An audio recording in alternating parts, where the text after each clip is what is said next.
Ya halo, assalamualaikum warahmatullahi wabarakatuh. Ketemu lagi bersama saya di dunia tani ya tentunya. Oke sahabat tani.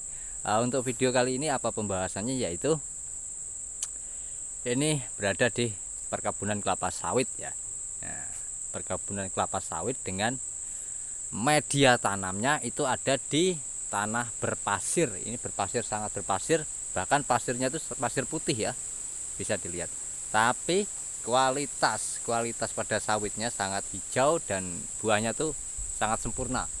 Bisa dilihat di sini buahnya sangat sempurna. Nah, oke.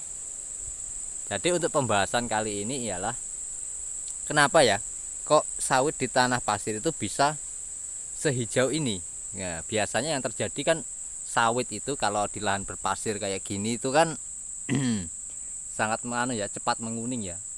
Tapi di kali ini di tempat saya ini kok kenapa bisa hijau? Rahasianya apa sih, Pak? Jadi sebenarnya tidak ada rahasia-rahasia yang saya sembunyikan ya di perkebunan kelapa sawit ini. Intinya apa? Intinya itu adalah bukan pupuknya yang kimia, juga bukan apa? Metodenya ya. Jadi intinya itu adalah humus. Humus apa? Humus pada tanah.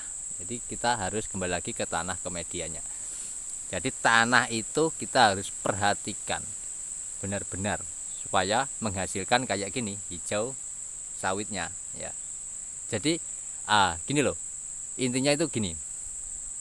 Kita tidak tahu unsur hara apa yang ada di dalam tanah ya. Tapi kita bisa melihat unsur hara di dalam tanah dengan apa yang terlihat di atasnya ini. Oke. Tuh. Bisa itu adalah tumbuhan yang membantu kelapa sawit ini bisa hijau. Karena apa? Di lubangnya ini bisa dilihat, di lubang pasar matinya ini adalah mengandung humus-humus dari tumpukan dedaunan atau rumput ini ya, gulma ini itu menjadi humus dan ngumpul di sini. Kalau kena hujan, lalu kena angin air, dia bisa ke sini. Nah, bisa dilihat di situ. Dan satu lagi untuk penambahan humusnya itu apa? Nah, ini karena di sini belum diaplikasikan yaitu janjangan kosong sama solid ya. Limbah dari kelapa sawit yang ada di pabrik pengolahan kelapa sawit atau CPO itu ya. Nah, ini bisa dilihat ya, sawitnya hijau. Jadi rahasianya hanya ada di tanah gitu loh. Tanah itu harus mengandung humus. Jadi kemarin itu saya baca-baca komentar di konten saudara-saudara itu ada yang katanya penanaman padi ya, penanaman padi itu petani selalu mengeluh apa, biaya untuk penanamannya itu selalu tinggi dan hasil itu ditentukan oleh pasaran. Jadi saya beranggapan kalau petani itu sebenarnya mengeluh karena harganya murah dan rugi, itu pasti.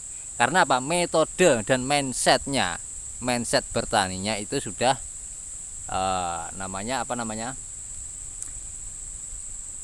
mengacu. Nah, namanya mengacu kepada yang namanya pupuk sintetis dan herbisida ataupun racun rumput ya. Racun rumput atau apapun itu jenisnya, yang penting berbau kimia. Di situ dia memakai itu terus. Nah, yang terjadi apa? Sebenarnya yang belum banyak diketahui para petani ini, pemakaian herbisida, pemakaian pupuk kimia itu membuat tanah kita itu menjadi mati ya. Di video saya sebelumnya kan sudah saya jelaskan ya. Karena tanah itu ada yang namanya tanah hidup dan tanah mati. Nah, untuk kali ini kita akan bahas lagi itu tanahnya. Jadi yang dimaksud tanah hidup itu mengandung banyak humus. Humus itu apa sih, Pak? Humus itu adalah bahan-bahan organik yang sudah terurai oleh tanah dan lalu menjadi unsur hara di dalam tanah. Nah, sudah paham ya, sudah jelas ya. Semoga videonya bisa ini ya, diambil sisi positifnya ya. Oke, kita lanjut lagi.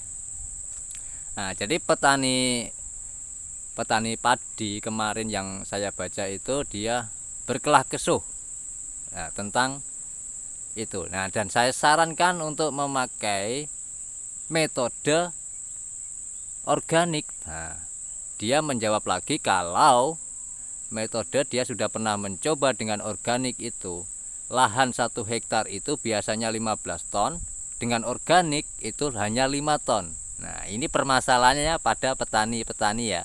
Jadi kita tidak kalau bertanam secara organik itu tidak harus harus melalui tahapnya. Tahapnya apa, Pak? Tahapnya begini. Selama bertahun-tahun kita sudah memakai pupuk sintetis atau herbisida atau yang penting obat-obatan mengandung kimia, itu tidak bisa langsung dengan organik, itu tidak bisa. Caranya ada metodenya. Nah, untuk melarutkan bahan kimia yang ada di lahan kita itu ya, untuk memulai menanam secara organik kita harus melalui tahapnya ialah biarkan tanah itu istirahat 1 bulan atau 2 bulan dengan cara ya pasti petani-petani yang tulen atau petani zaman dulu itu sudah tahu yang namanya labu ya, labu yang ada bedaknya itu, yang putih itu. Nah, untuk labu itu kita cancang ke lahan kita hancurkan di lahan kita, biarkan membusuk, lalu baru kita rotari atau kita bajak ya. Kalau sudah membusuk, ada cara lain, yaitu dengan cara menanam tumbuhan yang orang zaman dulu itu adalah oro-oro atau kacang-kacangan. Kalau pingin tidak lahannya itu istirahat 1 bulan, kita bisa menanam kacang tanah ya, kacang tanah. Tujuannya apa, Pak? Untuk ini loh, mengganti pupuk kimia itu yang kandungan N ya, biasanya kandungan N, yang kalau di kacang-kacangan itu yang terbanyak adalah kandungan N. Karena apa? Bisa menyerap dari udara dan mengumpulkan masuk ke dalam tanah untuk tumbuhan kacang-kacangan. Oke, semoga bisa mengerti ya video saya. Jadi di video kali ini itu bukan tentang kelapa sawit saja, melainkan kita bahas sampai akar-akarnya dan tanah-tanahnya. Oke, jadi petani-petani ini banyak yang belum paham ya tentang bertani. Itu sebenarnya itu sangat simpel, sangat mudah, dan minim biaya itu akan membuat petani itu semakin sukses dan sejahtera.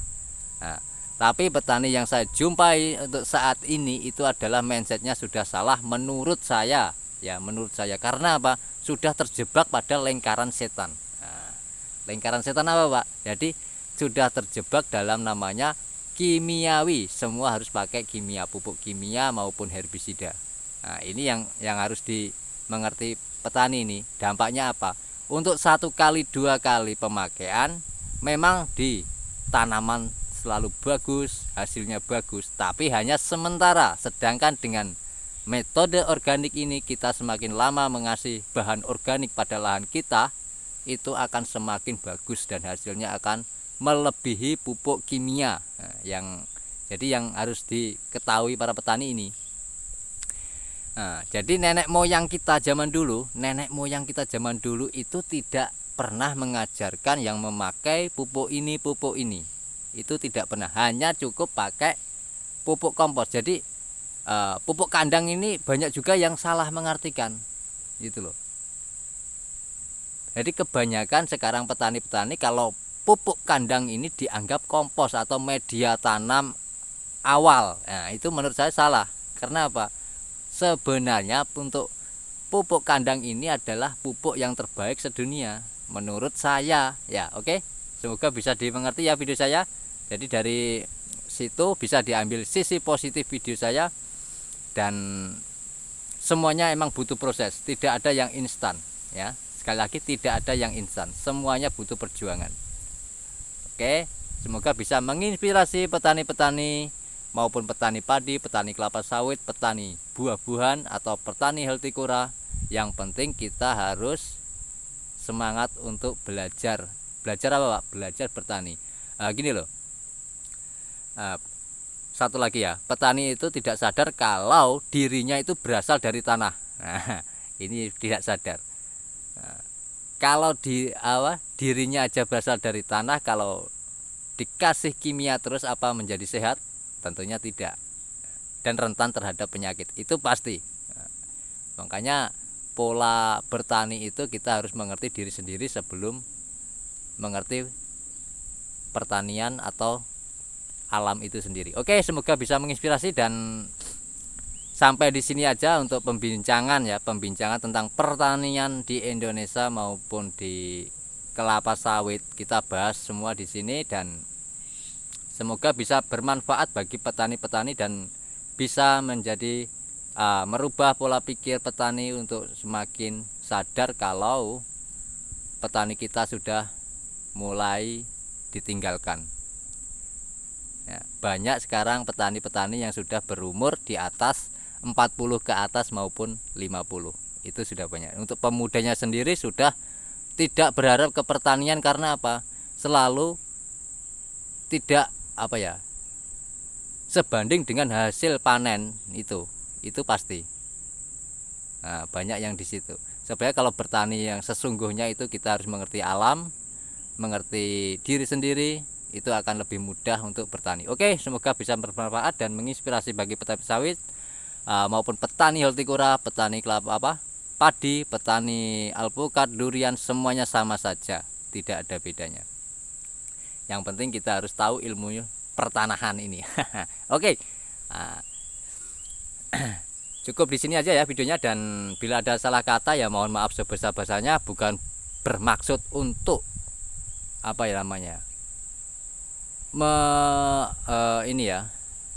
membuat kekacauan atau apapun, hanya untuk menginspirasi kalian sebagai petani, dan saya juga petani juga. Jadi kita harus tahu, intinya kita harus bersatu. Untuk peralatan teknologi kita tinggalkan dulu, karena apa? Sebelum petani itu bersatu, kita tidak akan bakal bisa menggunakan peralatan semaksimal mungkin. Yang ada malah kos-kos untuk pembiayaan pertanian akan semakin tinggi. Oke, salam dari saya, petani kelapa sawit dan petani padi, petani hortikura. Ayo kita bareng membudidayakan organik ya. Organik, sekali lagi organik adalah sangat penting untuk menyelamatkan pertanahan kita ya, pertanian kita. Oke, semoga bisa menginspirasi, dan wassalamualaikum warahmatullahi wabarakatuh.